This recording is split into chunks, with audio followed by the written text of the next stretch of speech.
All right, guys. First thing that we're doing is draining this transmission fluid. All right. At least it wasn't as tight as when I did mine. We're gonna see how dirty it is.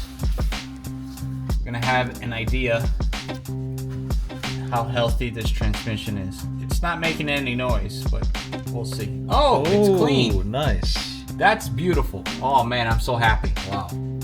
That is beautiful. So that's another good sign. This is a healthy transmission. Look how tight they put this. The washer is like crushed. Yeah. You see it? Yeah. Do you see it? Yeah. That's nuts. That's gonna be. That's over tightening. That might be a problem. Yeah, we'll find out. That's crazy. Okay, so someone's been here. We know it has an aftermarket clutch. We could see it has a Z1 logo in the outside. So we know someone's been in here, and it's good that the transmission fluid still looks clean. Seeing how clean that fluid was, it made me feel a little bit better about everything, because at the end of the day, this was $2,000. All right, we're tackling the exhaust, removing it. I forgot you're gonna need cats. Yeah. That's right, guys. If you guys want your VQ to sound good and not too loud, go with cats, or at least catted test pipes. If you just do straight non-resonated test pipes, it's going to be really loud. This is the Flash Shark Y pipe that came from the full catback exhaust in the 370Z. Let's go ahead and take a moment and appreciate again these beautiful welds. If you guys need a good affordable exhaust that doesn't break the bank, go with Flash Shark. It sounds really good.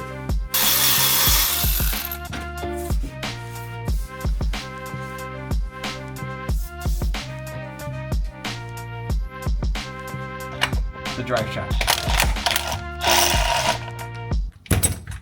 So you can see why you need the wrench in the back. You need to hold this nut while you drive this out. You can do it with the ratchet and break this loose. You could do this with ratchet wrenches.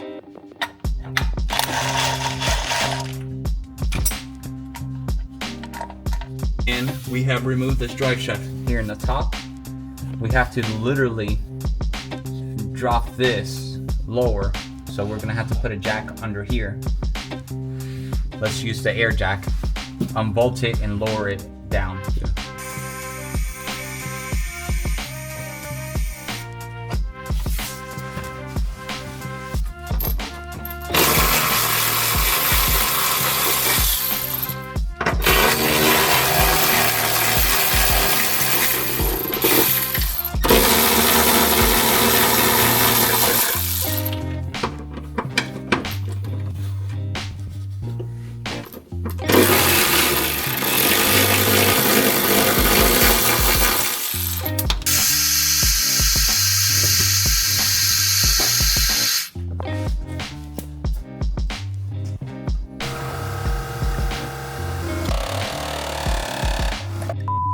This is gonna be a wrap up on today's episode.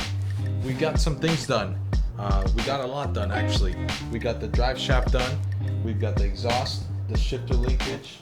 A lot of this here on this side, as you can see, the VVEL harness part right here.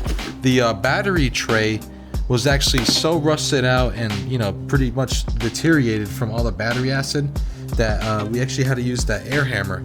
And I don't know if you saw that clip already. Pretty much, yeah, we had to break it apart. But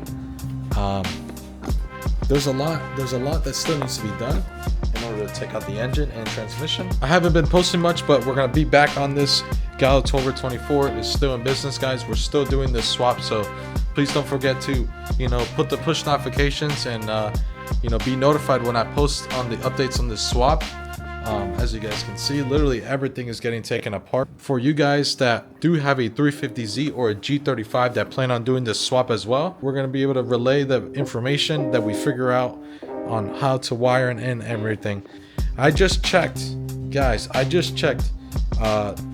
the websites that you guys are recommending, they want $1,200 to being able to do the complete plug and play harness.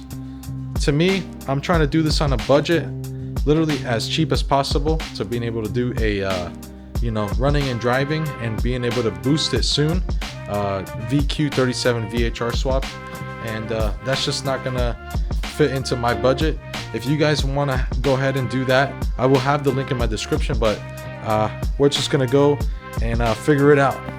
And of course, for those people that want to figure it out as well, we will have all that knowledge and information ready for you guys. These VQ engines are awesome. This VQ platform is awesome. Let's make VQs great again. And I'll see you guys when I see you guys.